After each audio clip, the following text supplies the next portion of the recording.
Bonjour chers amis auditeurs et auditrices. L'émission d'aujourd'hui est presque une suite de celle de la semaine dernière, durant laquelle j'avais évoqué les églises pisanes de Corse. Nous allons changer d'époque aujourd'hui, mais nous allons rester dans le domaine du patrimoine puisque je vais aborder la question des couvents de Corse. En fait, pour tout vous dire, j'avais préparé cette chronique en août 2017 pour mon émission hebdomadaire, donc à Radio Salve Regina. Mais depuis, je l'ai complétée, car j'ai eu l'occasion ces dernières années d'approfondir le sujet grâce à de nouvelles visites sur le terrain, à de nouvelles rencontres, à de nouvelles recherches. Hélas, depuis 2017, la situation du couvent d'Orezza, que j'avais évoqué à l'époque, est toujours aussi désespérante. Cet édifice religieux se trouve, rappelons-le, non loin de l'entrée du village de Piedigroce, lorsque l'on arrive d'Aporta à Dampugnani par la route départementale 71. On découvre ce malheureux couvent au détour d'un virage sur le côté gauche de la route. Ou plus exactement, on découvre ce qu'il en reste, des ruines. D'abord l'ancienne église, sans toit et ouverte à tout vent, envahie par la végétation, dominée par un haut campanile baroque. Ce dernier, presque intact, semble en moins mauvais état que l'église, à l'intérieur de laquelle il reste çà et là quelques ornements en stuc peints. Puis, sur le côté sud de l'édifice, on peut contempler les ruines du bâtiment conventuel. Des écriteaux interdisent l'accès au site pour cause de danger. Au bord de la route, de grands panneaux multilingues et illustrés ont été installés à l'intention des visiteurs. L'histoire du lieu y est retracée. Une photo en noir et blanc prise dans les années 30 est particulièrement frappante. Elle prouve que ce couvent était alors en relativement bon état. À chacune de mes visites en ces lieux, je ressens la même émotion en contemplant silencieusement ces nobles ruines. Chaque fois, j'éprouve une colère froide à l'égard de ceux qui ont détruit ce couvent et une rage peut-être encore plus grande envers les autres, tous ceux qui ont permis qu'il demeurât à l'état de ruine depuis des décennies. Comment a-t-on pu laisser à l'abandon ce haut lieu de l'histoire de la Corse? Le couvent d'Orezza fut fondé en 1485 par les frères mineurs de l'Observance, communément appelés observantins, et en italien on les appelle soccolanti, c'est-à-dire porteurs de socs. Les franciscains y édifièrent l'église au XVIIe siècle. Elle est longue de 33 mètres et large de 11 mètres et elle est dotée de 6 chapelles latérales. C'est en ces lieux que le chanoine Ortigoni et d'autres théologiens se réunirent pour débattre de la légitimité de la révolte contre Gênes. Le 20 avril 1731, ils décrétèrent que la cause des insurgés corses était sainte et juste, pour reprendre leurs mots. À une époque où, en Europe et ailleurs, les sujets devaient obéissance et fidélité à leur souverain, le décret de ces religieux eut un grand retentissement tant en Corse qu'à l'extérieur de l'île. Il donna une légitimité à la révolte qui avait débuté moins de 2 années auparavant. Ce devait être le début de 40 années de gloire et de misère. 4 ans plus tard, c'est encore dans ce couvent que se réunit la consulte d'Orezza, du 6 au 8 janvier 1735. C'est cette assemblée qui élut Luigi Giafferi, Jacinthe Paoli et André Ceccaldi comme généraux de la nation et qui prépara le texte de la première constitution corse, promulguée à Corti le 30 janvier suivant. Les représentants du peuple corse décidèrent également que le 8 décembre de chaque année, jour de l'Immaculée Conception, serait désormais la fête de la nation en l'honneur de la Vierge Marie, sous la protection de laquelle le royaume de Corse fut placé. Depuis, l'hymne national et religieux de la Corse est le Dio vi salvi regina.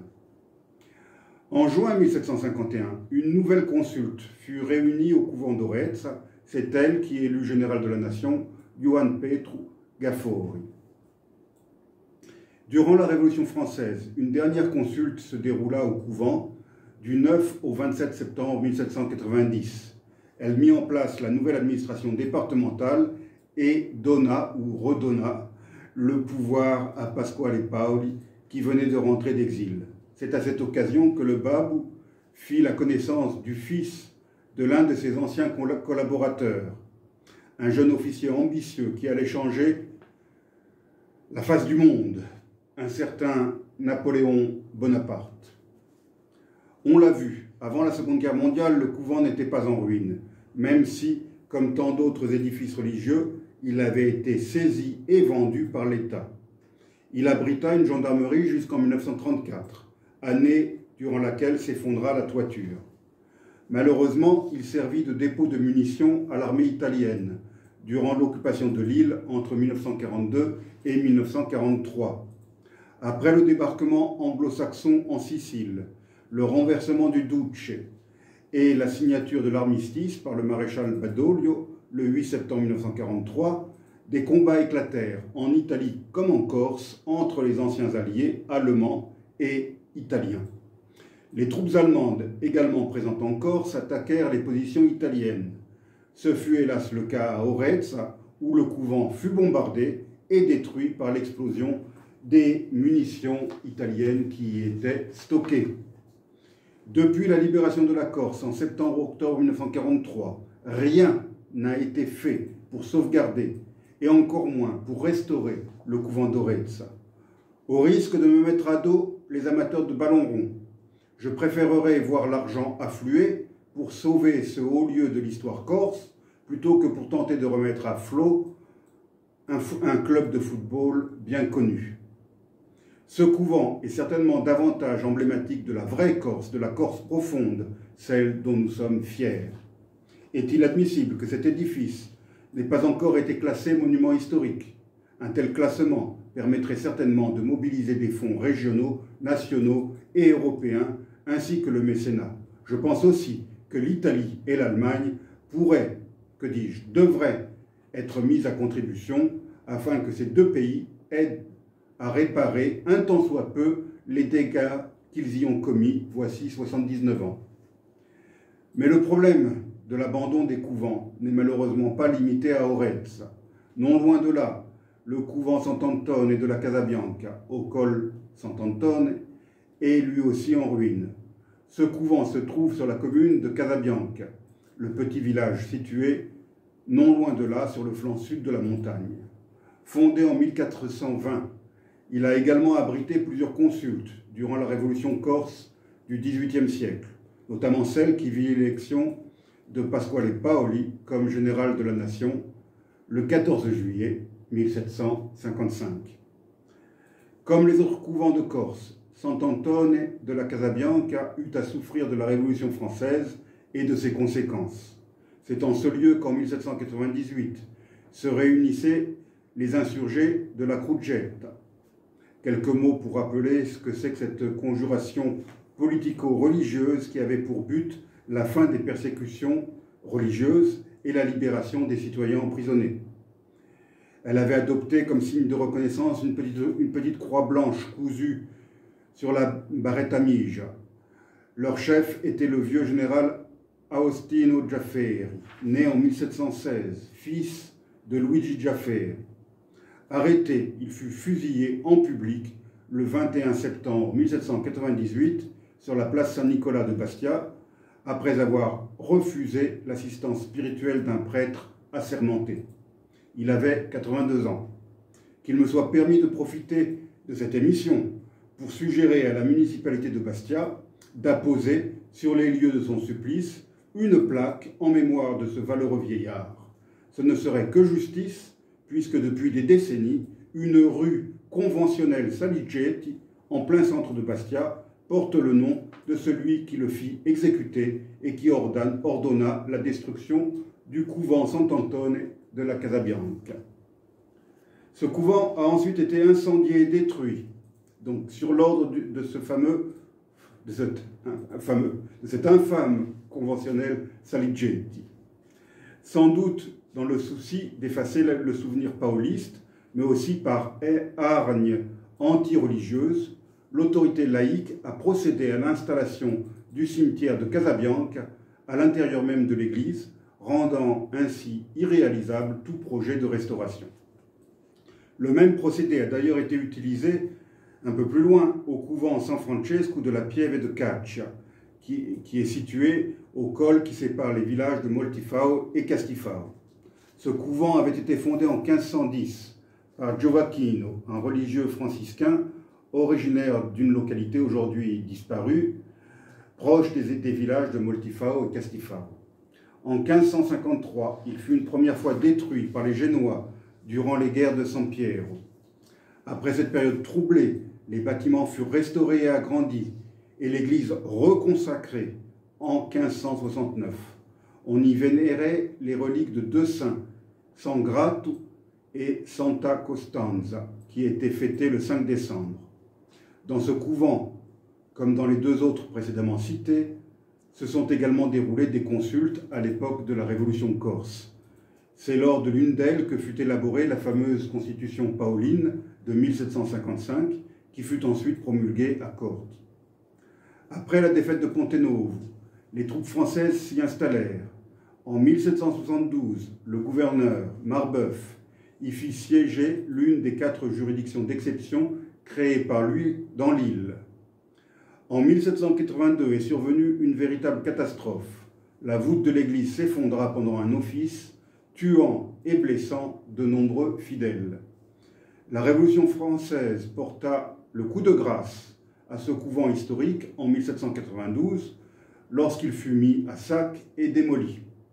Le mobilier de l'église et les objets d'art furent volés et dispersés dans les villages des environs, tandis que les registres, les livres et les documents furent brûlés. En 1793 eut lieu la vente de l'édifice, inclus dans la liste des biens nationaux. La commune de Castifao se porta acquéreur. C'est en 1824 que le conseil municipal de ce village prit la décision aberrante de transformer les ruines du couvent en cimetière communal.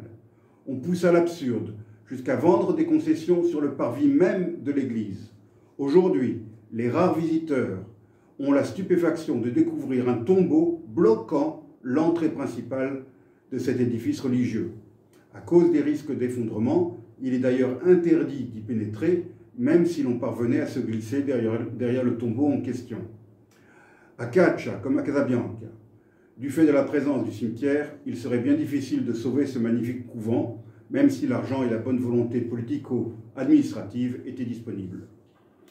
Dans la longue et triste liste des couvents en ruine, je tiens à mentionner ici l'un des exemples les plus scandaleux. Il s'agit de l'ancien couvent des Récollets, qui domine le village d'Omessa. Édifié en 1624, désaffecté en 1789 et vendu comme bien national durant la Révolution française, il fut ensuite racheté par la famille Berlandi d'Omessa, qui y vécut un certain temps.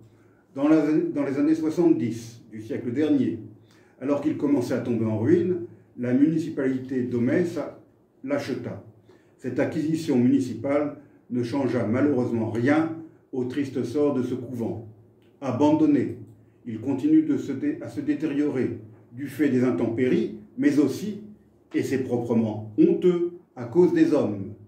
Certaines personnes sans scrupules utilisent en effet le couvent d'Omessa comme il s'agissait d'une carrière leur appartenant, et il n'est pas rare de croiser sur la route des camions redescendre chargés de pierres volées.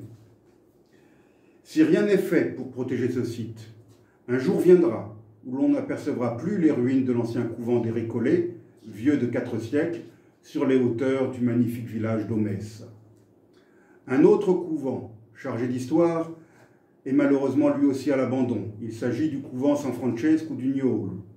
situé sur la route d'Albertacce, à environ 2 km à l'ouest du village de Caladuccia, dans la micro-région la plus haute et la plus reculée de Corse, le Niolo. Édifié en 1600, ce couvent symbolise à lui seul l'histoire tragique de notre île.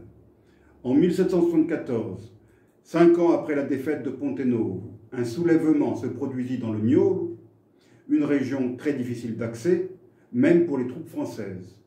Le 22 juin 1774, les colonnes du général Sionville, guidées par des Corses ralliés, pénétrèrent dans le Niolo. Un grand nombre d'habitants fut raflé et conduit au couvent San Francesco, transformé en caserne. 12 des prisonniers furent immédiatement déférés à la justice du prévôt général. Leur procès se déroula dès le lendemain dans l'enceinte même du couvent. La cour militaire, présidée par François Vallée de Merville, les condamna à mort en l'absence d'avocat de la défense. La sentence prévue, avant même le début du procès, était le supplice de la roue, mais il fut impossible de trouver les 11 roues de charrette nécessaires. 11 et non pas 12, car l'un de ces malheureux avait réussi à s'évader. Les 11 condamnés furent donc pendus aux châtaigniers du couvent et leurs corps exposés aux arbres de Corcia, de la Guale et de Sidossi. 1774 restera dans la mémoire collective des Gnolinchi comme l'anno dia disgrazia, et ses effets se feront longtemps sentir, bien après la terrible sentence. Les familles des pendus ne purent jamais vivre aux côtés de ceux qui, par vengeance, par faiblesse ou par cupidité, avaient facilité la répression militaire française. Outre les 11 martyrs, une cinquantaine d'autres Gnolinchi furent condamnés à la déportation. Ils ne revirent jamais leur patrie, ayant rapidement succombé aux conditions de détention épouvantables auxquelles ils furent soumis dans les pontons flottants de la tour royale en rade de Toulon. Une simple stèle, érigée voici quelques années devant le couvent San Francesco à l'abandon, rappelle cette tragédie aux rares visiteurs. Y ont été gravés les noms des 11 martyrs pendus le 23 juin 1774. Le plus jeune, Marco Maria Albertini, était âgé de 17 ans seulement. Quant au couvent lui-même, son état actuel est inquiétant. La nouvelle de l'installation en ce lieu de la communauté des sœurs Clarisses de Bastia avait suscité un bref espoir. Malheureusement, les religieuses finirent par élire le couvent de Sarthe comme nouvelle demeure, ce dernier étant certainement plus adapté et en meilleur état pour accueillir ces femmes, pour la plupart assez âgées. J'achèverai cette triste énumération des couvents de Corse, ayant subi l'outrage du temps et celui des hommes, avec le cas du couvent San Giuseppe Uno de Santo Pedro di Tenda, dans le Nebbio. Enfant, je me souviens l'avoir visité, alors qu'il était encore envahi par les ronces et par le maquis, à l'abandon et en ruine. Il est situé à quelques kilomètres du village, en contrebas de la route départementale menant à San Fiorenzo. À l'époque pisane, c'était une simple église romane qui avait été édifiée en ce lieu et dédiée à Santo Pietro et à San Giovanni. Cette église fut une première fois laissée à l'abandon avant d'être récupérée par les Capucins en 1630. C'est durant cette période que l'église eut à subir de nombreuses modifications qui, avouons-le, abîmèrent l'apparence romane de l'édifice. En effet, les Capucins édifièrent un couvent qui engloba l'église, devenue leur église conventuelle, désormais dédiée à San Giuseppe. Comme tous les autres couvents, il fut vendu durant la Révolution française avant d'être laissé à l'abandon. Dans les années 70 du siècle dernier, le couvent fut racheté par des nouveaux venus qui tentèrent de restaurer l'édifice à leur manière. Malheureusement, la plus grande partie du toit fut alors couvert de tuiles au lieu des lauses caractéristiques du nord-est schisteux de la Corse, ce qui donne à l'ensemble, vu de loin, une étrange apparence, avec son toit en partie rouge, en partie gris. Mais hélas, les malheurs du couvent San Giuseppe ne s'arrêtèrent pas là. un conflit opposant le propriétaire actuel aux éleveurs locaux, le premier se plaignant de la divagation des bovins des seconds, et les seconds accusant le premier d'occuper illégalement une partie de leurs terres, ainsi que l'église qui était pourtant demeurée propriété de la commune. Pire, les habitants du village affirment que le propriétaire du couvent les empêche d'accéder à leurs tombeaux familiaux. En outre, il aurait transformé l'église, qui ne lui appartient pourtant pas, en remise pour le matériel de son exploitation agricole, essentiellement constituée par une oliveraie. La municipalité soutient la principale famille spoliée et elle souhaite retrouver la jouissance de l'église. Cette situation malsaine a failli dégénérer voici quelques mois lorsqu'un mouvement indépendantiste a organisé un rassemblement devant l'entrée du couvent en soutien aux jeunes éleveurs issus de la famille spoliée qui voudrait bien récupérer sa terre pour y développer ses projets viticoles. Dans cette triste affaire, il ne m'appartient pas de prendre parti, ou plutôt si, je prends, comme ailleurs, comme toujours, le parti du couvent et de l'église, qui devrait être sauvegardé, mis en valeur et autant que possible rendu accessible aux enfants de cette terre ainsi qu'aux visiteurs venus d'ailleurs. Je ne suis pas contre la privatisation de certains monuments anciens. Je préfère voir un couvent racheté et entretenu qu'un couvent à l'abandon et en ruine. Mais le rachat et la restauration devraient toujours se faire dans la transparence et être accompagnés d'un cahier des charges indiquant clairement les obligations de l'acquéreur. Celle, par exemple, de respecter le style architectural local ou aussi d'autoriser l'accès aux visiteurs, au moins durant certaines périodes de l'année. Il existe cependant en Corse quelques exemples positifs en ce qui concerne le sauvetage de nos vieux couvents.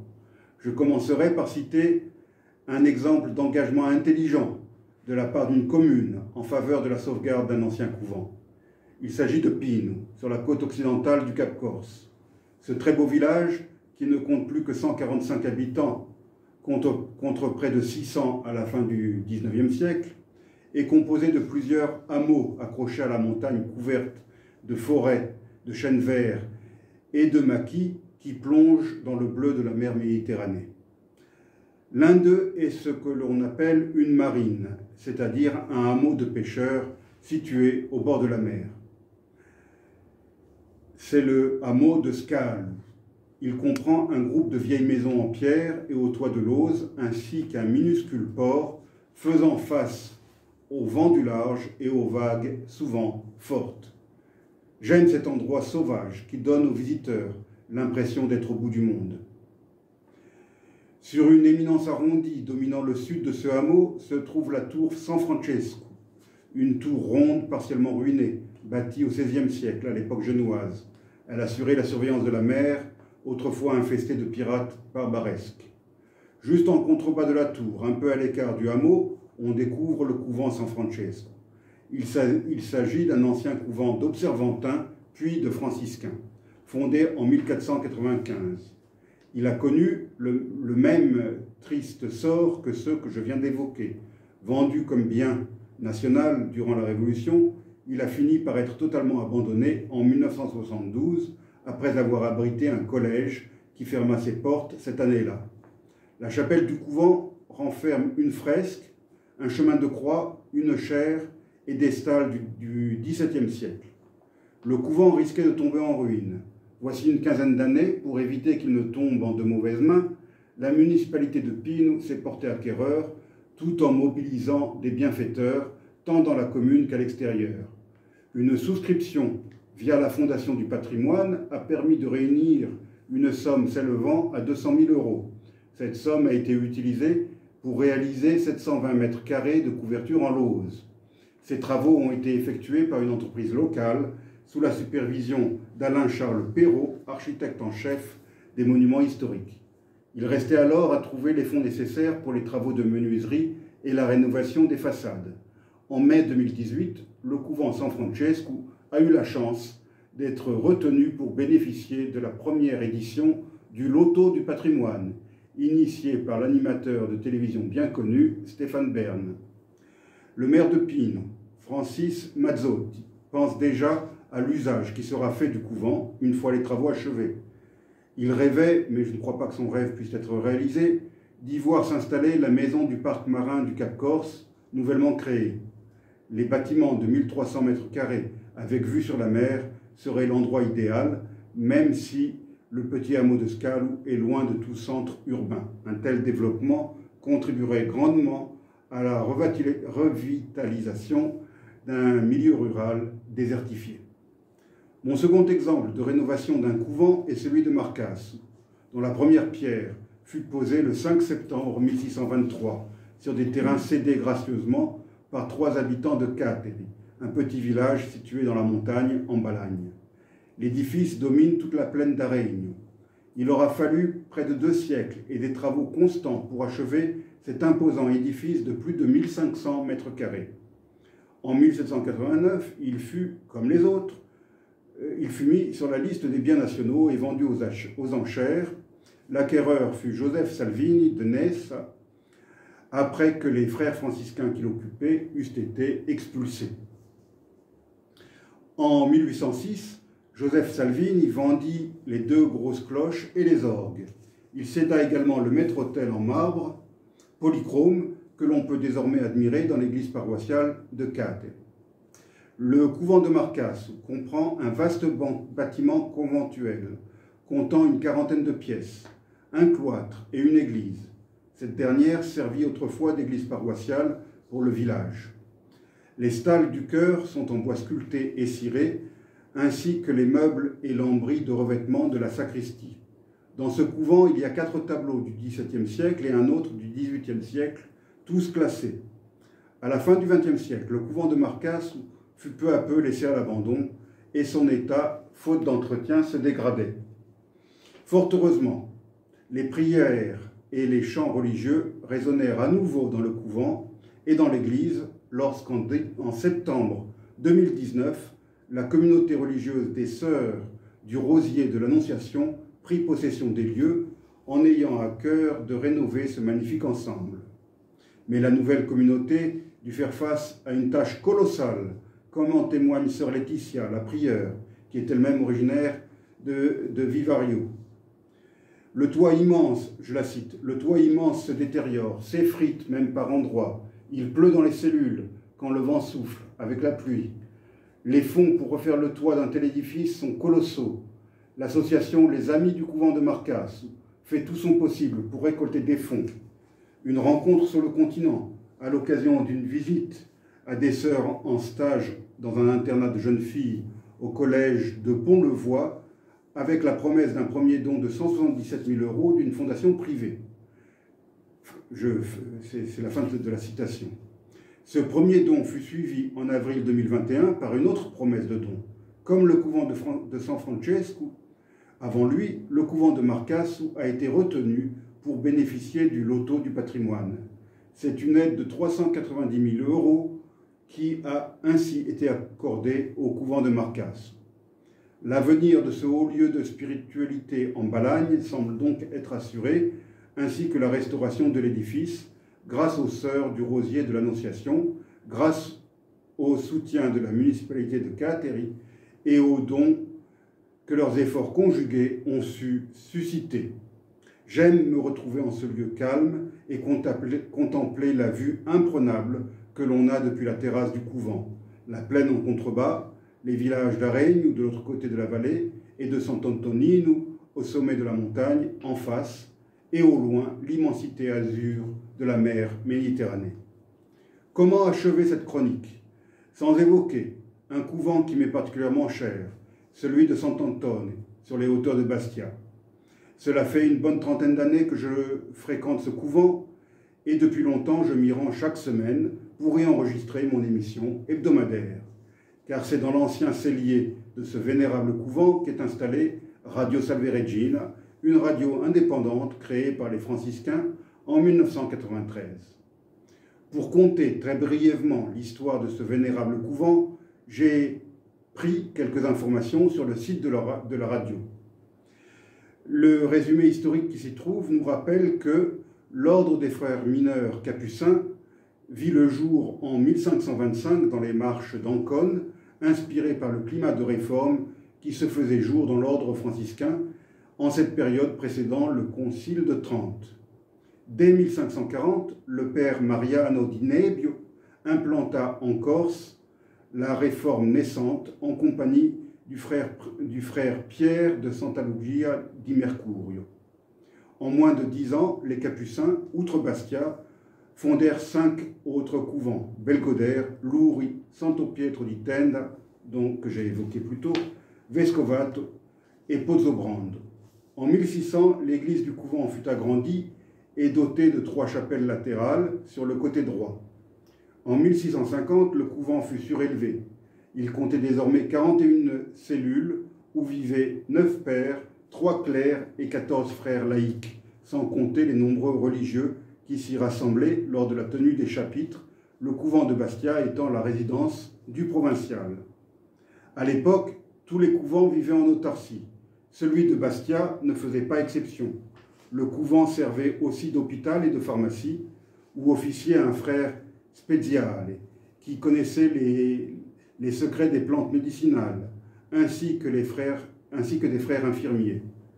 Le couvent possédait aussi un atelier de fabrication de draps, où travaillaient 4 tisserands, les frères lainiers.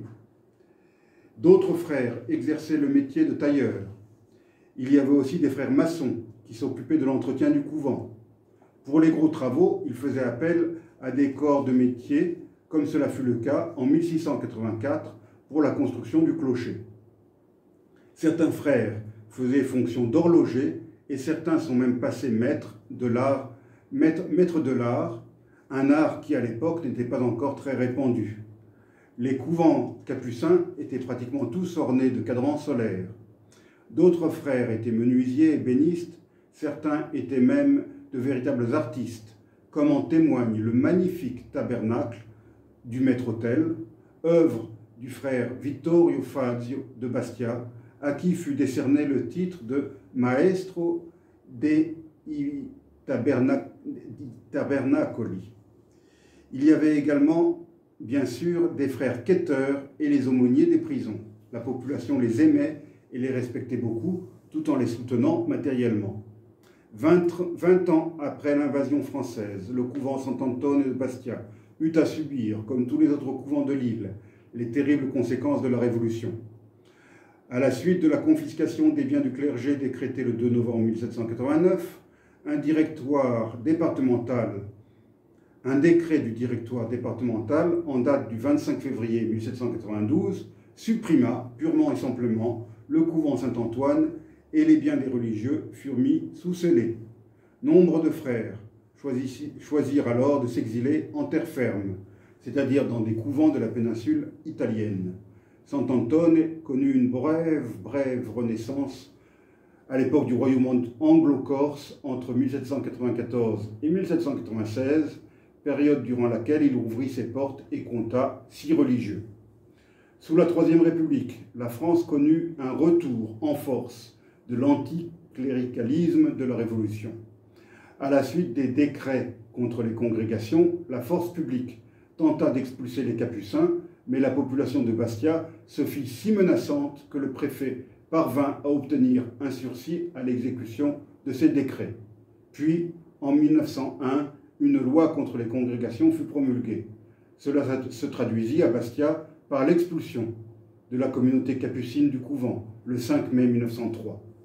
C'est en 1920 que les Capucins purent retrouver leur cher couvent, mais, affaiblis par tous ces événements et par l'hécatombe de la Grande Guerre, la congrégation ne parvint pas à se relever complètement. En 1939, la province capucine de Corse fut rattachée à celle de Lyon. Puis, en 1984, elle fut intégrée à celle de Sardaigne, ce qui explique la présence dans les murs du couvent Sant'Antone de Capucins venus de l'île voisine. C'est en 1993 que fut créée Radio Salve Regina, ce qui permet à notre beau couvent de rayonner dans tout le nord de l'île et bien au-delà grâce à la magie de l'Internet. Le couvent Sant'Antone de Bastia est donc devenu en Corse l'un des rares exemples de couvent qui est non seulement en bon état, mais qui a aussi su retrouver sa vocation religieuse première. Son église accueille de très nombreux fidèles pour la messe dominicale ainsi que pour les fêtes du calendrier liturgique. La fête de Saint-Antoine de Padoue, le 13 juin, est un temps fort marquant chaque année pour la communauté capucine et pour la ville de Bastia. Les amis du couvent affluent alors par milliers pour un moment de joie et de partage. De nos jours, 3 frères y sont permanents, 2 viennent de Sardaigne et 1 est originaire du continent. Le cas de Sant'Antone et de Bastia est malheureusement presque unique en Corse. Il faut donc espérer que la collectivité de Corse, en accord avec les communes concernées, saura se saisir rapidement de la question de ce patrimoine historique et religieux, trop longtemps négligé, pour ne pas dire abandonné. L'initiative de communes comme celle de Pine ou de Cateri devrait être soutenue et elle pourrait servir d'exemple pour d'autres. Il convient avant tout de sensibiliser les populations et de réunir toutes les bonnes volontés en Corse et dans la diaspora, mais aussi à Paris et à Bruxelles, afin de sauver ces couvents de Corse qui, nous l'avons vu, ont joué un rôle essentiel dans l'histoire insulaire. La sauvegarde des anciens couvents et leur mise en valeur intelligente pourraient aussi avoir d'utiles retombées, y compris économiques, touristiques et écologiques. Des emplois pourraient être créés. Ces actions pourraient contribuer à lutter efficacement contre la désertification des zones rurales et à faciliter la lutte contre les incendies qui chaque année font des ravages en Corse. Cette émission, déjà trop longue, ne me permet pas de citer tous les autres couvents qui parsèment la Corse. Rien que dans le Cap Corse, on en dénombre 18, alors qu'ils sont 12 en Balagne, 4 dans le Neviu, 7 à Bastia, 12 en Castaniche, 2 dans le Fiumorbu et 3 dans le centre. On en trouve également dans l'ouest et dans le sud de l'île. Ils sont autant de témoignages de l'épopée franciscaine dans notre île et de la foi de nos aïeux. Je vous remercie pour votre patience et votre attention, chers auditeurs, et je vous dis à la semaine prochaine.